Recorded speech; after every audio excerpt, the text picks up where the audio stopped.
Earlier today, a Six Flags official representative told People magazine that their secretive new coaster, which is operating under the working title of Project Purple, will be, and I quote, one of the 5 tallest roller coasters in the world.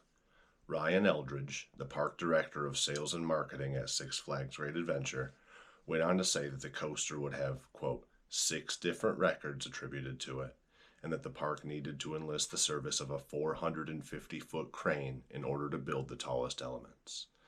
Now, this first statement, one of the 5 tallest roller coasters, is a very peculiar one for Six Flags to make. Traditionally, this company does not let things like semantics or the truth interfere with their marketing. For them to be so guarded with their words is extremely unlike them. Now, either their legal department has stepped in and gotten the marketing department on a leash, or this is a deliberate attempt to be secretive in order to drum out more hype for Project Purple, which, fair enough, it worked on me, right? Here's what we know about Project Purple so far. This is a Mack Rides multi-launch coaster, and it has a total of 3 LSM launches. One of those launches is upside down, as part of a giant stall element that stretches out near the parking lot, roughly mirroring the airtime hill of Kingda Ka, which is the beloved record-breaking accelerator coaster which this coaster is replacing, after Kingda Ka's demolition in February of 2025. From what Mr. Eldridge said, we can extrapolate that this coaster is going to be less than 450 feet tall, because otherwise they'd need a bigger crane, and more than 318 feet tall, because if it's less than 318 feet tall, it won't be one of the 5 tallest coasters in the world.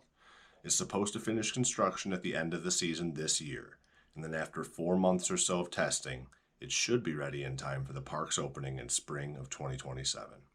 That's pretty much all we know for sure. Now, as far as rumors go, it's rumored to have Mack's extreme spinning coaster trains, like Ride to Happiness in Belgium or Time Traveler in Missouri.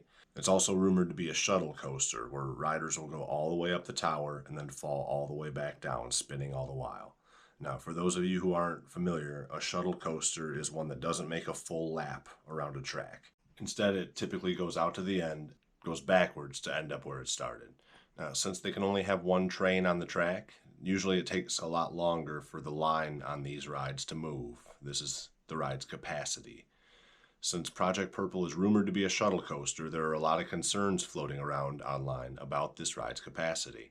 Six Flags Great Adventure is the park that serves the entire metro New York City area, as well as Philadelphia and the entirety of New Jersey. If this coaster can only run one train forever, it's going to be the slowest wait in the park.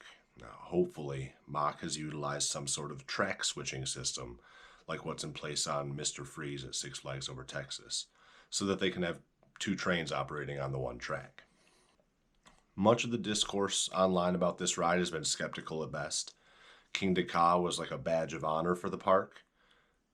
East Coast coaster fans really loved Kingda Ka and loved being able to claim it, and no matter what ride was proposed to take its place, there's always going to be a level of criticism and scrutiny. Six Flags can't simply hand wave away the comparisons like they seem to be trying to, because the comparisons are just baked in by the nature of Project Purple being a replacement for Kingda Ka. Now, in spite of this negative attention, the park has found a positive thread to follow for the ride's publicity. By sheer coincidence, there happened to be a nonprofit organization local to New Jersey that's dedicated to pancreatic cancer research and treatment that's also called Project Purple.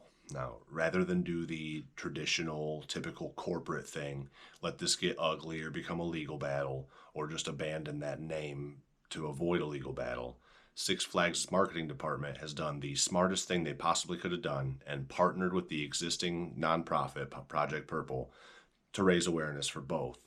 Now, this is a brilliant move on their part. It gives the company what I would say are some long-awaited good optics in the press.